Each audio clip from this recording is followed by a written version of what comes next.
Hello there, Sarah from 17 once again. This is a balls deep of the Banner Saga.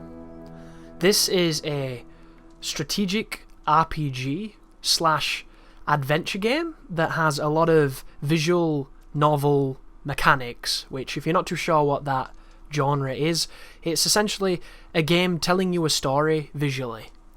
With characters talking to each other, and you spend a lot of it reading rather than actually doing. So immediately that's going to tell you whether or not the Banner Saga is for you, because not only is this a game where it's very story focused and a lot of the story is you as a watcher rather than a participant, it gives you choices that will affect your caravan, it will give you resource management that you have to do, with resources, with supplies, with injuries, with your armies and things. And then of course there is the tile-based strategic RPG combat, which you're going to witness in a moment. But without further ado guys, let's dive in. You're also going to hear me using a mouse, which I do not do mouse and keyboard, but this is a game where I think it's actually pretty legit to do it on. So when you come to these areas where your army rests, you're able to pick some of these choices. So we have supplies, we have market, and we have heroes. If you click on heroes, it's going to take you to all the people that are currently in your army that will fight for you when you have to do battle, and you can equip them with things, you can upgrade them and promote them based on their performance in battle and your amount of renown, which is this statistic just here. And these two areas, I'm not too sure what supplies is. I think that's going to trigger the next part of the game, so I'm going to go to the market. The market in this game offers two purposes. The first one is the supplies. I can buy 74 supplies off this man, and 1 renown gets me 1 supply, which means I can buy 32. 18 supplies gives me 3 days worth of rations for my army. So whenever you see a market, you want to be buying supplies, because if you do not have the food to feed your army, they will starve, they will die, morale will drop, and it will affect your caravan as a whole. Your entire convoy will suffer. Additionally, at the shops are items you can buy.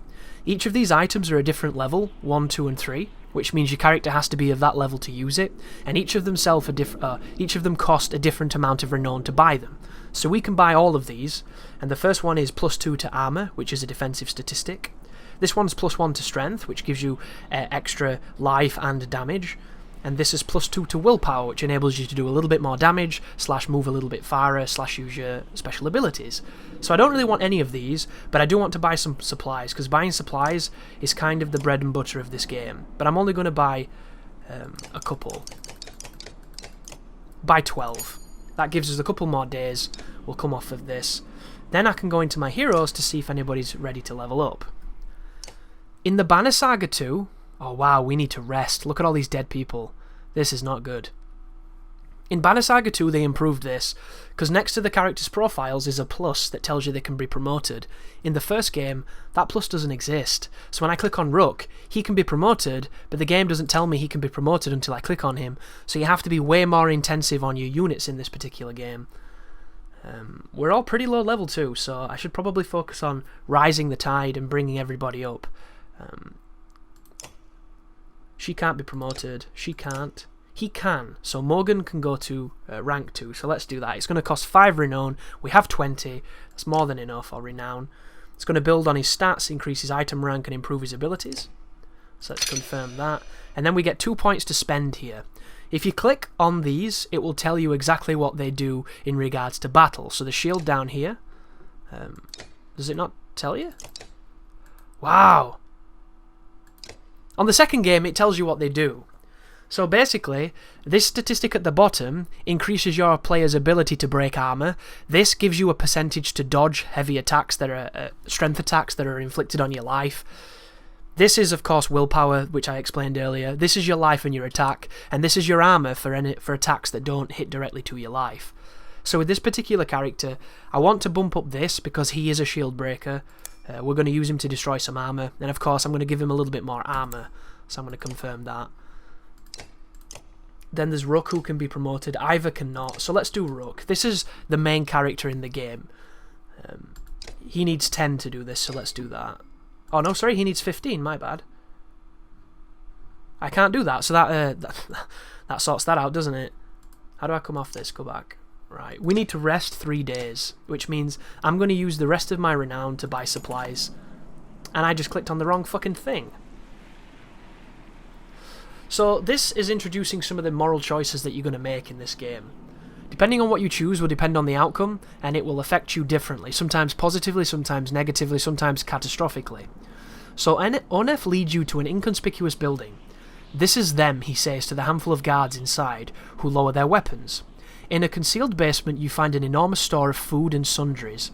Grab what you can, he mutters.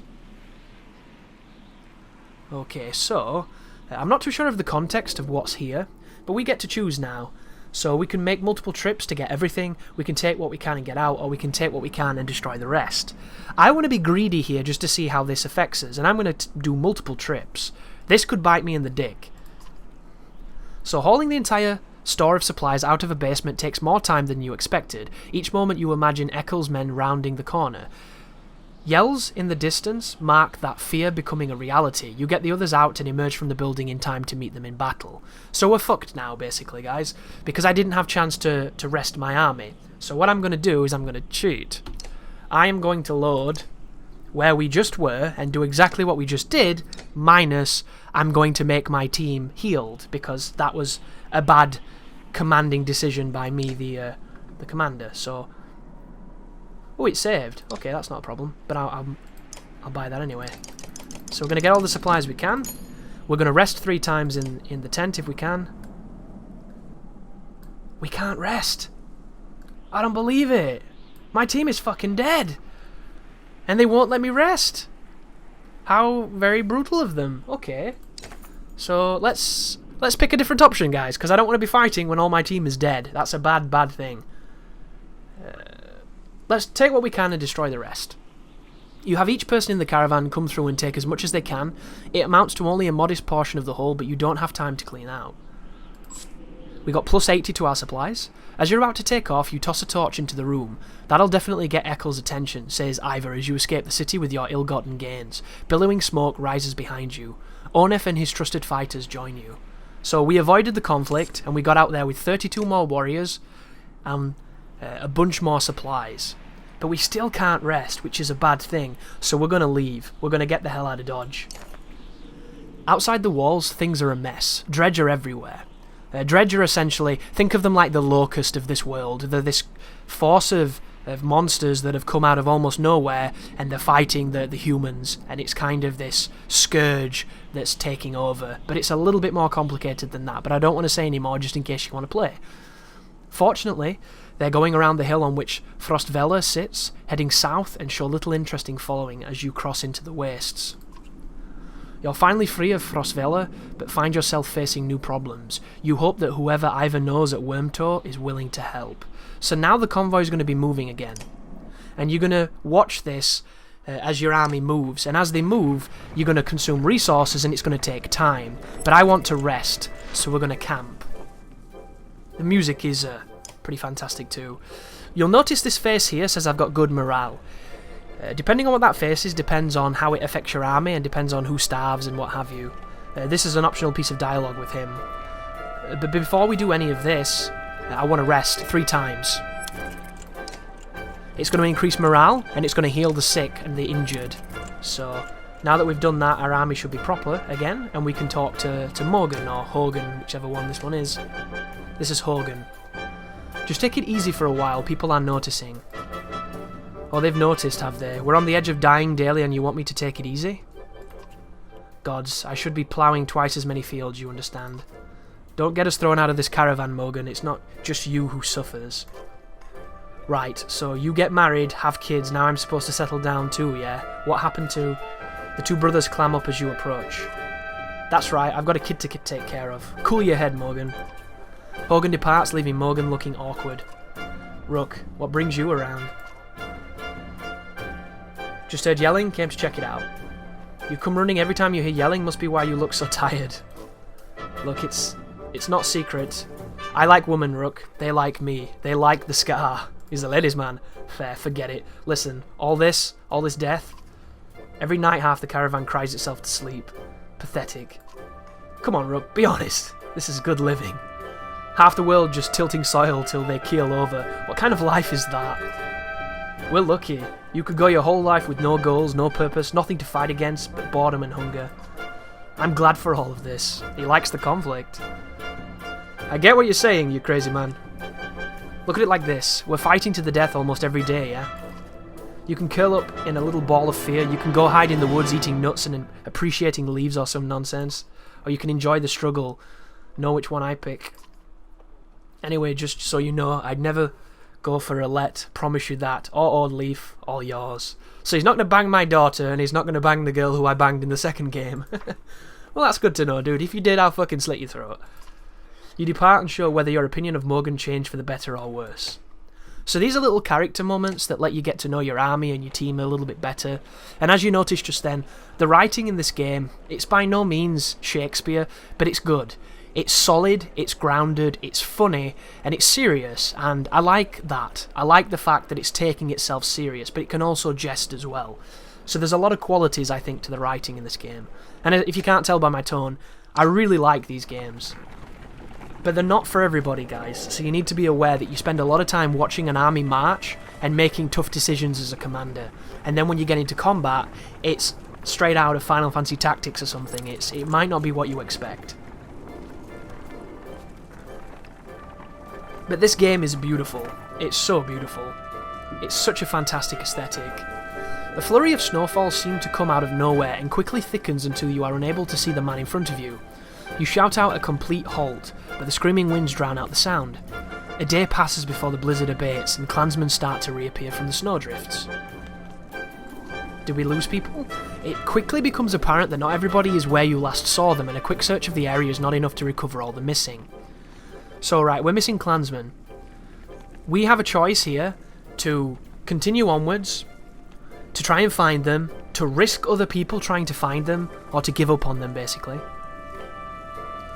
So we can search for them, we can send out scouts, we can make a bonfire, or we can continue on.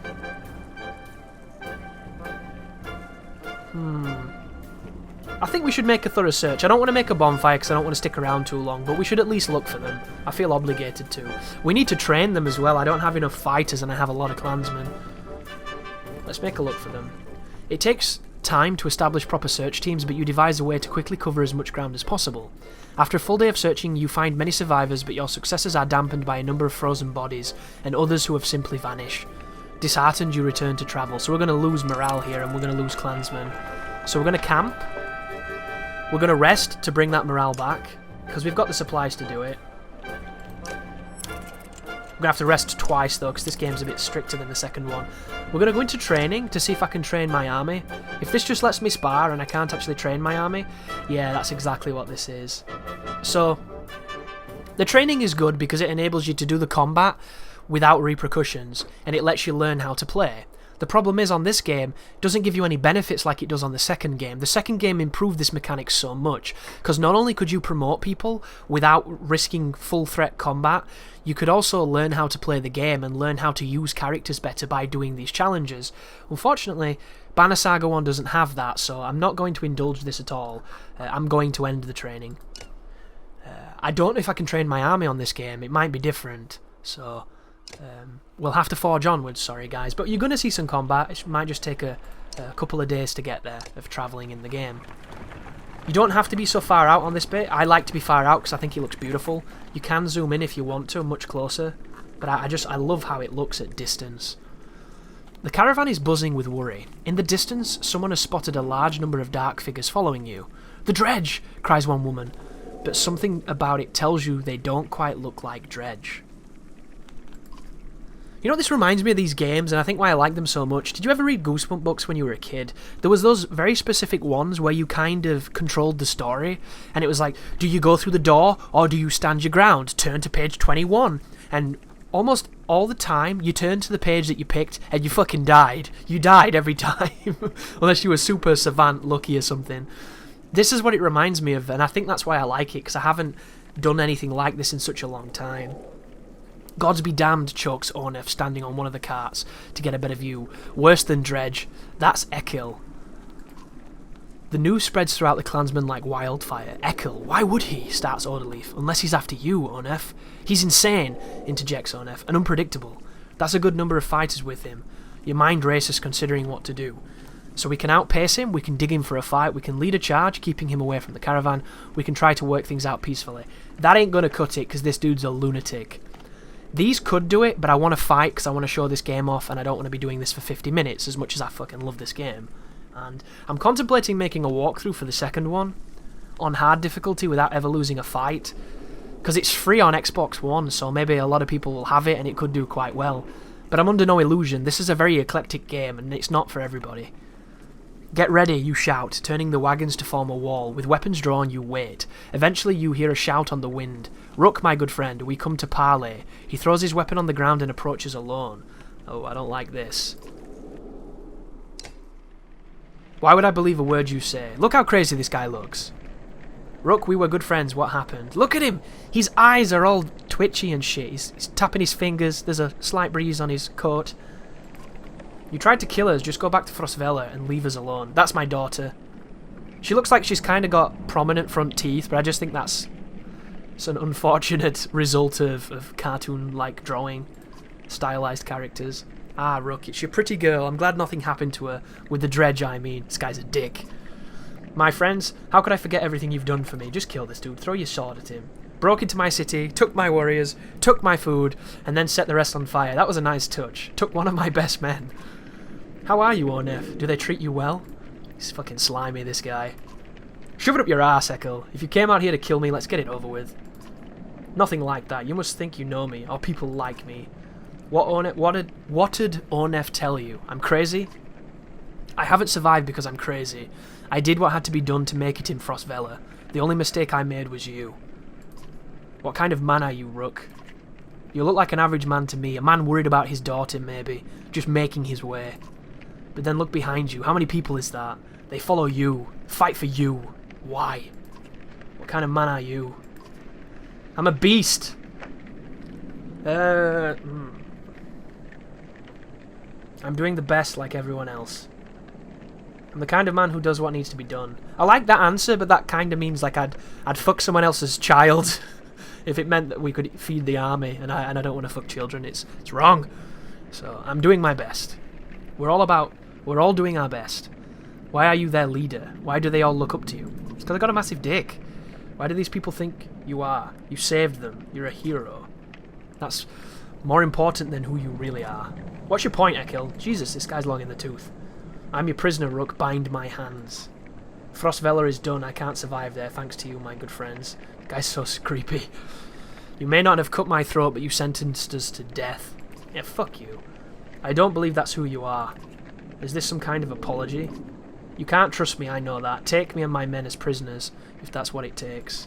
Echo looks down at the ground and the words come slowly to him. I'm not above begging. So basically, I know this guy's in the second game, so regardless of what I do here, I can't get rid of him. Shall I try and kill the bastard? That'd be funny. Let's see what this guy has to say. I'd be a hypocrite if I told you to leave them. I don't know, Rook. You don't know me. How could you trust my word any more than his? It's a good point. I was curious. I'm behind whatever decision you make. I don't want them to be prisoners. Like, we've got a giant dude with us who's going to kick their ass if they step out of line. I think if we take them with us, but we don't have them as prisoners, it might buy us some goodwill, and maybe they'll only throat fuck us in our sleep. But I guess we'll find out. We need fighters. You fight the dredge just like the rest of us. You fight for everyone now, not just yourselves. And if you even look the wrong way at a single man, woman or child in this caravan, there will be no hesitation about killing you on the spot. You do us a greater honour than I had hoped, Rook. These people are right to follow you. You'll have no trouble from us. I may be reckless, but I pay my debts. The caravan eyes them suspiciously, but they try to fit in, following your orders. You expect to hear complaints about this? Things are definitely becoming complicated. So we've got 45 more fighters. Our morale keeps going down. We're still technically good morale, but I prefer it to be higher, which is why I rest a lot.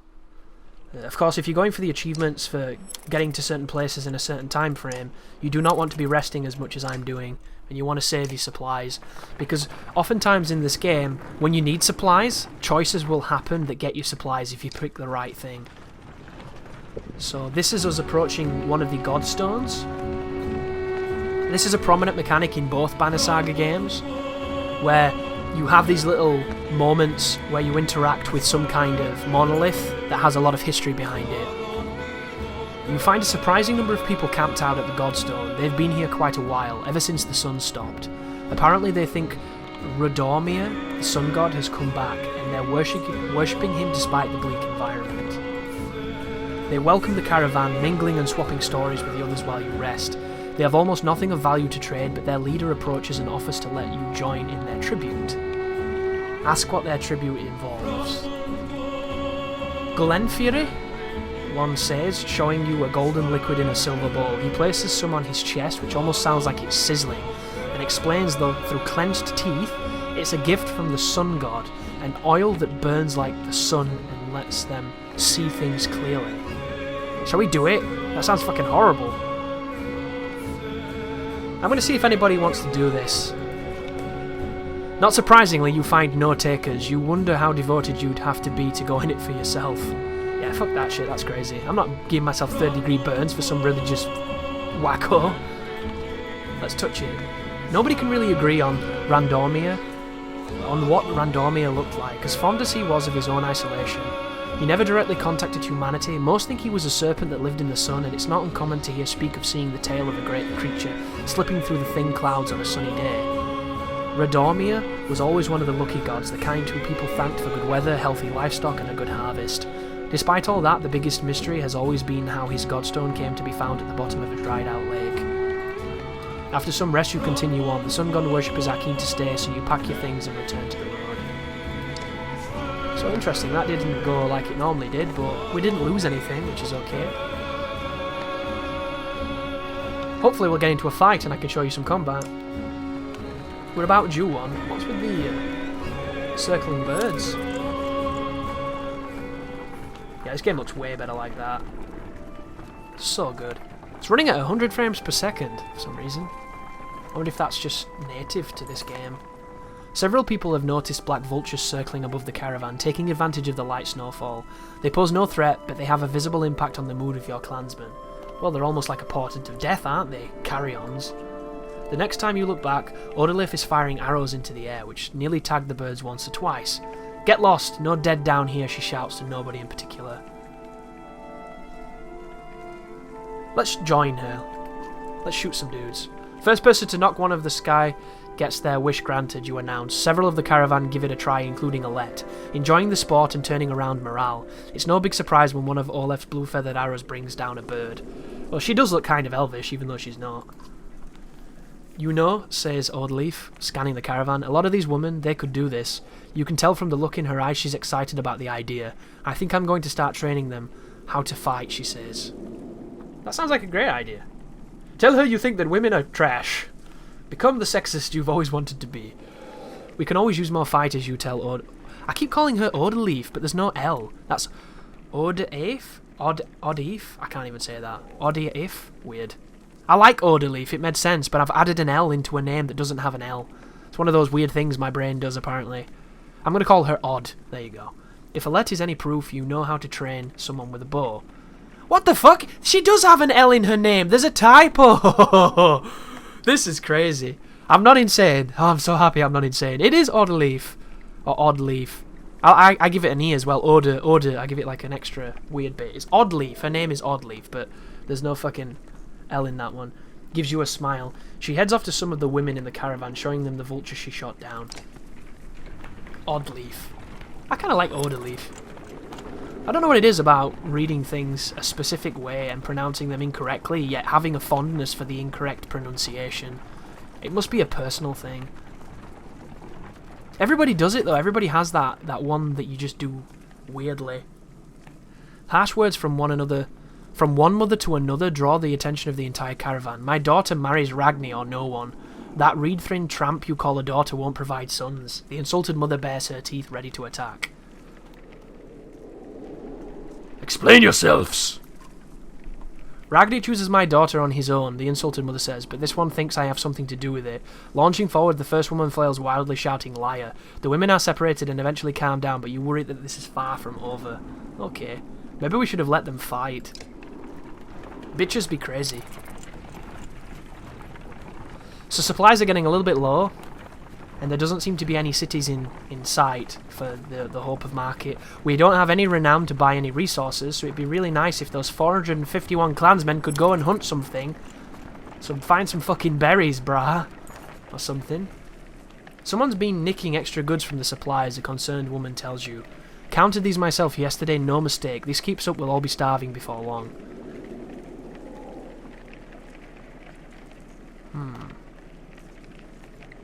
I'll post a few extra guards to watch the supplies.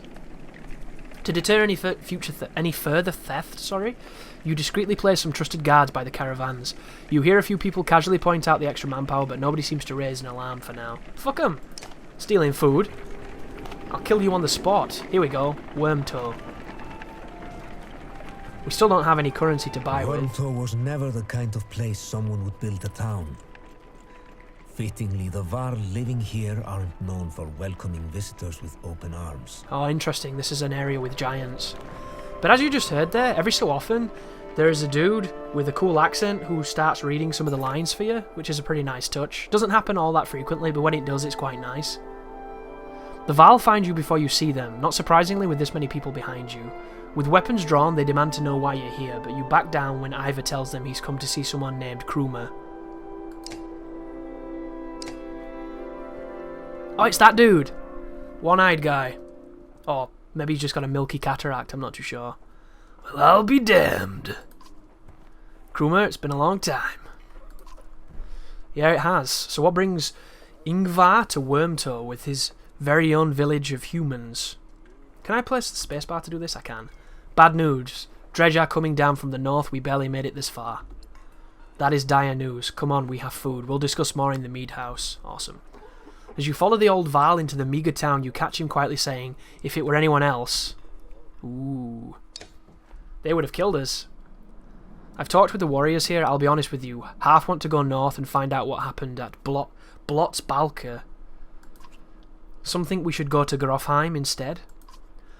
None of them are happy you're here. What do you think? If I had it my way, I'd stay here and let the dredge come. But you made this a problem, didn't you? We can't feed this many people for long, even if they don't eat much.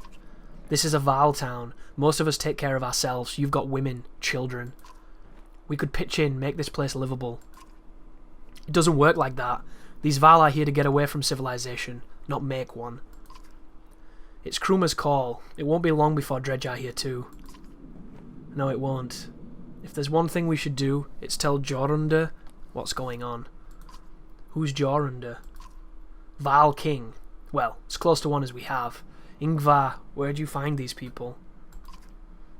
Stay here and rest, but once yours are ready to go, we do. I'm going to see off those who want to head north. But I'll join you to Grofheim. Okay, we've got another Val. More travel? No, we've already come so far. Stop the pouting, girlie. Even if Jorunde won't listen to tired old Val like me, I have a feeling they'll pay attention to your friend Ingvar there. Oh, here. They'll listen to Ivor? He hasn't told you, of course he hasn't. Do what you need to, but don't be long. So we don't have any supplies to rest. We don't have any money to buy supplies. This fucking sucks. This game is way harsher than the second one. Like, what do they expect us to do? Interesting. Let's talk to this guy. Looks like there's not going to be combat too soon, which is unfortunate, so this is going to run longer than I wanted to, but no bothers. Krumer, can you spare a moment? Mostly no, but I'll try. I never had a moment to thank you for your hospitality. Consider it done then.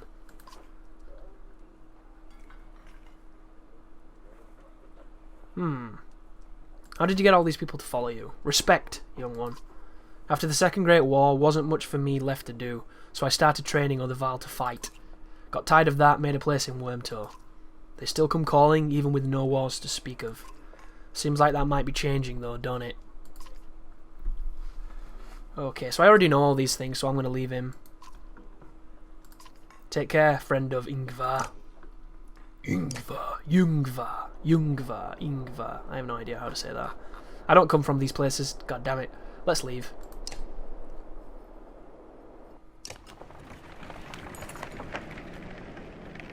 Grofheim's quite a few days out, says Krumer, but nothing worse than crossing the waste. I imagine if there's anywhere you might be safe from dredge, it's there. You steel yourself for another long march, and half the town of Wormtoe joins you. Well, you better start foraging, guys, because we've got food call. There it was. We got 20 supplies, which is nowhere near enough. So this is bad, because we're going to get into bad morale area, and I can't cure it. A well-tended farm with plenty of livestock draws the caravan's attention. Upon your arrival, the farmer and his workers stand defensively within plain sight. Crude weapons at the ready. Their crossed arms make their thoughts clear without a word. We need to trade, dude. No big surprise you'd be more interested in the animals than me and mine, he says and spits. The answer's no. Interesting. I should have told him to come with me, and he probably would have brought the dudes as well. But we've already made that mistake, so we could threaten him. Your warriors step forward, unsheathing weapons and practically growling. The farmer's men blanch and step aside as you choose the heartiest beasts. The farmer has the sense to say nothing, though the expression on his face stays with you for quite a while, even after you're away. You catch a glance of Alette, who stares at her feet and does not make eye contact with you. So my daughter's pissed off now because we did something bad. My mistake, but, you know, this is harsh. We need food. We got food for that, and that's good. It's us or them. You know, this is the fucking apocalypse. You've got to be mean. So I'm going to camp to try and get his morale back up. Which is not the smartest thing to do. Wasting food we don't really have. But I'm going to rest twice nonetheless, and we're going to continue on. But this game achieves a really great sense of struggle. As you'll notice, you know, you're never comfortable in these titles. Even when you know exactly what you're doing, you can be thrown a curved ball, and I really like that of it. The sound of a skirmish alerts. A skirmish alert you to a Varl surrounded by half a dozen armed fighters. One spots you and shouts, "Leave us to our business, this Varl killed my father without reason." The Varl is about to respond when a man attacks. The giant swats the blade aside and silently watches for the next assault. Let's get this Varl, I want him. Ivor, you say, we could use any Varl with a good sword arm, couldn't we? He nods, readying his weapon. The men immediately back off, the prospect of fighting your entire army suddenly unappealing. Shit, we can't get a fight! They watch from a distance, shouting obscenities and something about injustice. The Varl turns towards you. Didn't need the help, but if I'm going to travel, it may as well be in your company, in the company of other Varl. He falls in line with the others and return to travel. +1 Varl, there you go. +5 renown, so we can actually buy some shit. No combat yet. 33 minutes without a fight. You haven't seen Alette for much of the day. When you find her, she's returning to camp alone from a fair distance away, looking rather sullen. She keeps her eyes on the ground as you approach. Let's sit quietly beside her. I feel like things are changing so quickly, she eventually confides. It's not just that, everything is going so wrong. I've been talking to Ekel a lot. Oh, don't talk to that guy, he's going to fucking rape you. Let's listen to see what he's been saying, as much as I want to tell her not to go near him. He told me how he and Onef are kin. Ekel had a sister who married Onef, but she died a long time ago. They've been bound since, but then Onef left without him, just left him behind without a word. That's why he came after us. Don't trust him, he's a dick. I don't, says Alette. I'm not stupid, you know. I don't go alone. I always bring Oddleaf with me. She stalks off back to camp, at least with Oddleaf there. You feel a little better about things. Well, that's good. Do not trust the psychopath, lady. That shit will end poorly. We need a fight, and we need it to go really well. Because that morale is looking shitty. Hopefully we can get some morale off this Godstone. But at the moment, I'm not giving you the best representation of the game in some ways, because there's usually way more combat than this, but the choices that I've been picking have led us away from combat, so I suppose it gives you an idea that the game is not just about killing things, and you can indeed be very diplomatic. The Godstone of Marek looms into view, upon it carved a great ocean beast. Jagged stone juts out of the snow like shark fins. It's hard to imagine the Nordfelling wastes being filled with water at one time, but the Godstone stands as a reminder of the vast lake it used to look across. A blessing! Shouts one of the men in your caravan, holding up what looks like a silver coin. It's a fish scale, he says, pointing out to the rainbow pattern that shows in the sunlight. Soon, a curious child has found another hiding in the snow, and then a third is discovered. Perhaps they'll bring us luck over here, and before long the caravan has been obsessed with gathering the shiny scales. For all we know, we could be stealing, like, burial gifts, but let's let them do what they want to do. By the end of the second day, the scavenger hunt still continues unabated, and even you are starting to feel something in the back of your mind, like you need to have one of the scales. You shake it off, uncertain whether to let this continue. Well, let's let them do what they want to do. It's another day before the further calms down, and you think there must have been something unnatural about it, because when the last scale was found, the obsession suddenly abated. On the next morning, one of the men presents a gleaming coat of mail to you. "We made this from the scales," he says, grinning. You graciously accept the gift, and the caravan gets back to the travel. Did you notice that we just got fucked? Damn it. We got weak morale from doing all that bullshit. That's not good. We're out of food, as morale is low, and there is no hope in sight. Our army's going to begin to starve now. Every day that passes, people will die. Oddleaf calls you over, grinning. A row of women holding bows of differing ages and experience line up before a row of trees in the distance. They fire, doing an impressive job of hitting the trunks. I think they're ready to fill some dredge with feathers. Oh, she's awesome. One woman still hasn't shot her arrow. She stands perfectly still. The others watch. Just as the wind shifts, she lets go, and her arrow flies not into one of the trees, but a snow rabbit that had scurried out from underneath. "Dinner," she says, smiling. A group of men from the caravan approach. "Listen here," says one. "Practice all your want." That's a mistake. "My wife isn't fighting dredge." The other men agree in chorus. "We don't want to see battlefield full of dead wives and daughters." I want to stand by them. If they want to fight, they want to fight. It's up to them. The men argue their point, but eventually relent. "Thanks, Oddleaf. To be honest, it was harder than I expected. But the more people who can hold their own, the better." The women return to camp not just as clansmen, but as fighters. I understand you don't want to lose your wife, but your wife could be the person that saves us all. So you have to realise that if you're not going to step up, at least let your wife do it. A woman's stifled scream failed to overly concern anyone. It was only a matter of time before the expectant mother gave birth. The caravan is simply excited by this first sign of new life since the trip began. Oh, I would love to celebrate and shit, but we're running out of time.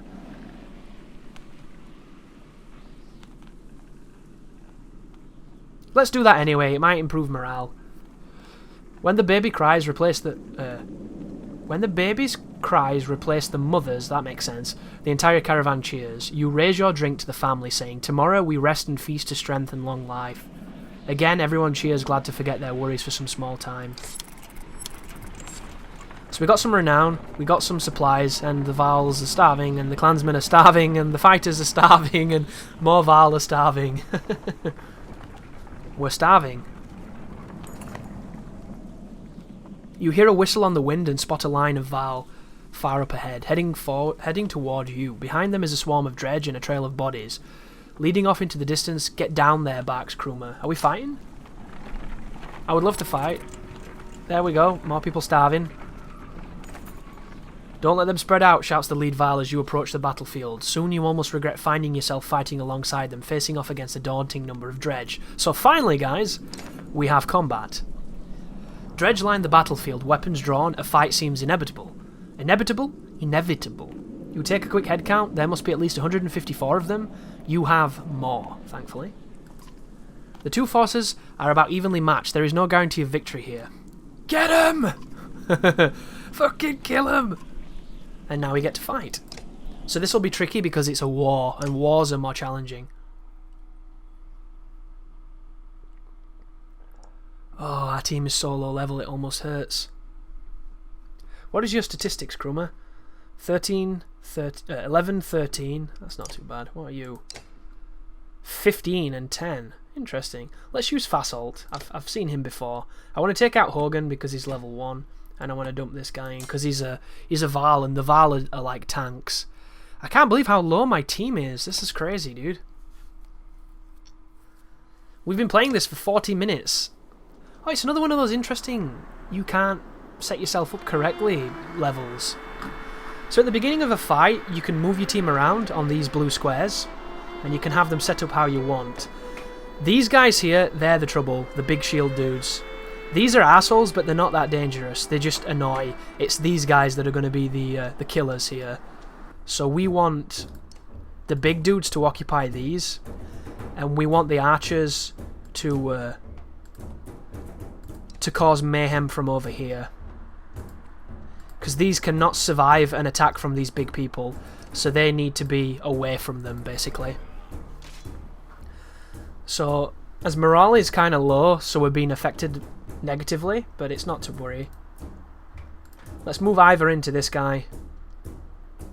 I could battering ram him and that'll knock him back, but I want to test his 21 shield. You dirty bastard.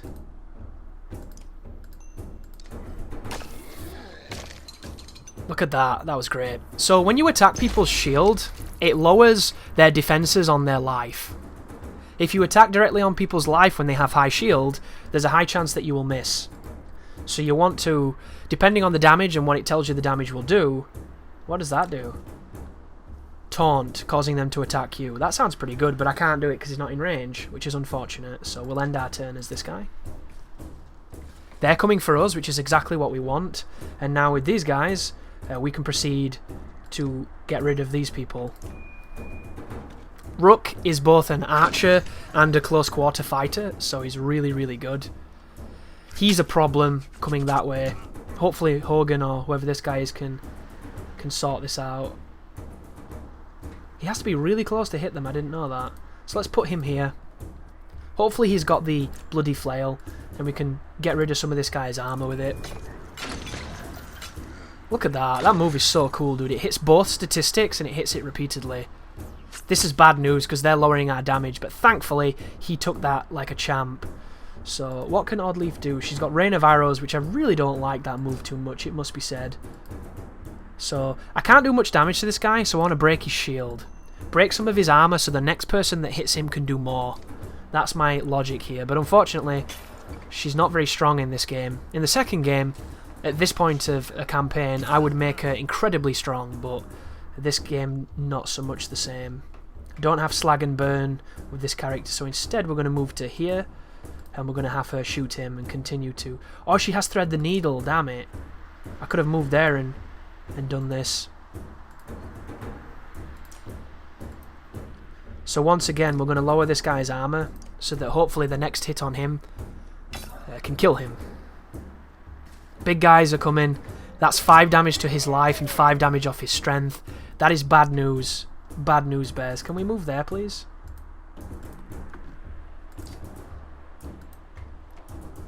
Once again, I'm going to hit this guy on his shield to try and lower that massive defense. There's a chance I'm going to lose this too, guys, because the combat in this game is very difficult. And I'm not very good at this yet. Okay, buddy. Let's have you do something to this guy. As long as we can lower these shields, we're okay.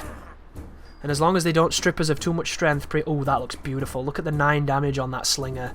It's exactly what we want. He has... Oh, he can mark. We need to use that when we get closer. So we can kill him with this attack. This will do 9 damage. And he's dead. So this guy's coming... Oh, he just moved to get into a better position. All this guy's doing for us at the moment is being an annoyance. That's all his job is.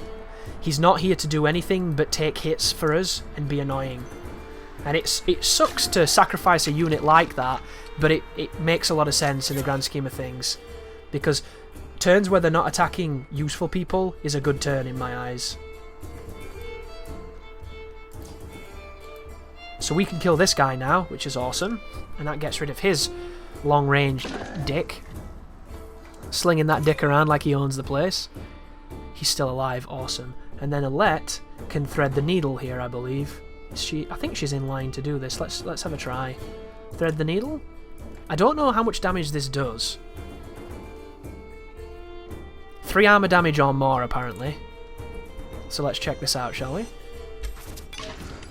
I did 1 on each, so... Oh, that's going to do massive damage. That is really bad news, because the more you get hit, and the lower your red is, the less attack you do. So the more damaged you are, the less lethal you are, and it means that this guy does not have the damage potential we really wanted him to have. But the purpose of him right now is to draw these big guys away from his archers, because his archers can outrun these. That's kind of what we're doing at this moment. It's a war of attrition, basically. But they have so much life. They're so very strong. And our team is, unfortunately, getting kind of bummed. But we're doing okay. It's not the worst it could be. But it ain't the best. Once again, though, we don't have the T... Oh, this is bad. He's going to insta-kill. So she's dead. That's why we did not want these people close, if you're wondering. That is a really bad turn for us. Really fucking bad.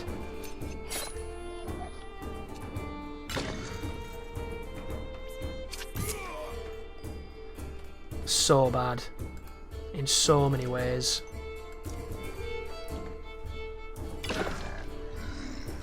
And there's still 3 of these that can each do really, really heavy damage to us.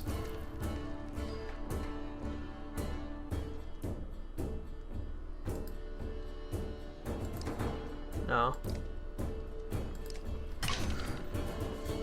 I just wish they'd hit Ivor's shield rather than hitting his life. So he's done that weird counter move. Oh no, he didn't. He did some weird defensive move. I don't know what that is. So we want to stop that if we can, ideally.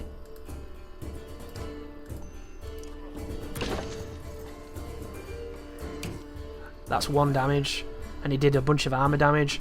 This can kill him, which is really, really useful. We need him dead. Right now, Rook is our best bet at winning this, because he can move quickly, and he can do a lot of damage. So we need that to be what he does. We need him to be mobile as we can make him. Because if those 2 guys get close, we're in trouble. So 1 damage is not too bad, and it reflected it, which is kind of awesome. I need him to stand here to be a scapegoat, because we're fucked, basically, if they start moving over there too soon. That gets rid of armor. Can he kill anybody? Who's next? Is he next? No. I don't know. I'm gonna go and kill him.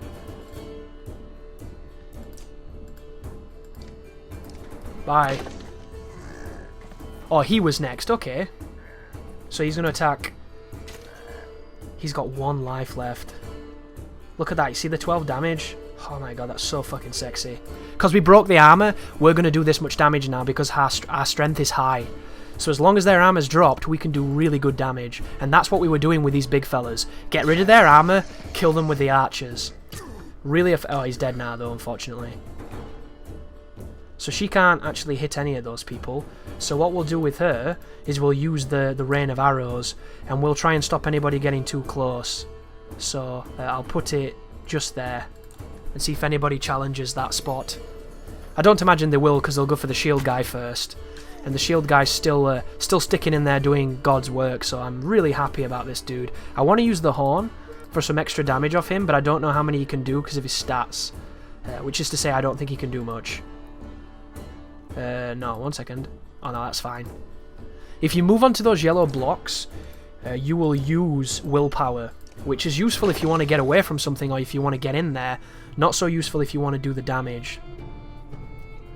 So I can hit that guy from there, and hopefully he can't hit me. And the good news is, when I take off 8 damage off this dude, well, when I use the horn to take off 10 damage, if he does attack me, this guy has got no attack to hurt me, he only has 1 damage. So he fails. You have failed the city! Does anybody think in Arrow they mentioned the word city far too much? It's kind of obnoxious. It's hilarious, but it is obnoxious. They're obsessed. Right, I'm going to use Rain of Arrows again with this lady, because I reckon he's going to come for revenge. But I don't know if he's going to come direct, so I'm going to pop it just there, just in case. That guy attacks his shield, that's beautiful. He can kill him now, which is even more beautiful. This is going really well for the moment. Don't get too confident though, because it goes bad really quick this game. It's 2 damage on him. He's got 3 life left. It's 8 damage on him, so he's dead, so we can move over here, kill him, and then focus on killing this dude, who gets more turns now because he's on his own, so this makes him slightly dangerous. The good news is we should be able to put an end to him, hopefully. So this dude doesn't stand a chance of enduring this, but he's done his job really well, and I can't ask for more. He was a scapegoat for us, and hang on a second, we might be able to fuck this guy up. He might survive. He will survive. That was awesome. So we lost a few good men, but we won, and we won pretty well. You take a moment to survey the battlefield. The enemy is being pushed back all the way down the line. We need to leave. Because if we fight, it'll give us the same army we've got right now, which is 2 archers and a knackered Varl, which is not enough to take on more dredge. Unfortunately, we did not play well enough to get to the point where we could continue to fight, but we'll just do this. I think that was successful. We're going to lose some people, but it's not the end of the world. But there you go, guys. That is essentially everything that happens in the Banner Saga 1 and 2. You travel, you manage resources, you make tough decisions, you listen to cool writing between characters that have got different bits of depth and development, and then you do these battles on this grid where you use abilities and you use strategy and movement to come out on top. You're either going to really like it or not care at all about it. It's one of those games that either appeals to you or it doesn't. And I know you can say that about everything, but I think these super specific games are ones that are easier to ascertain whether or not you like or not, because you might have watched 10 minutes of this and turned it off. But if you got to the end and you're quite curious about it, I recommend you pick it up or you check it out, because I had no idea what it was. I thought it looked kind of cool, but it's probably not my game. And then I played it and I really, really liked it. So thank you very much for watching, guys, and as always, you take care now.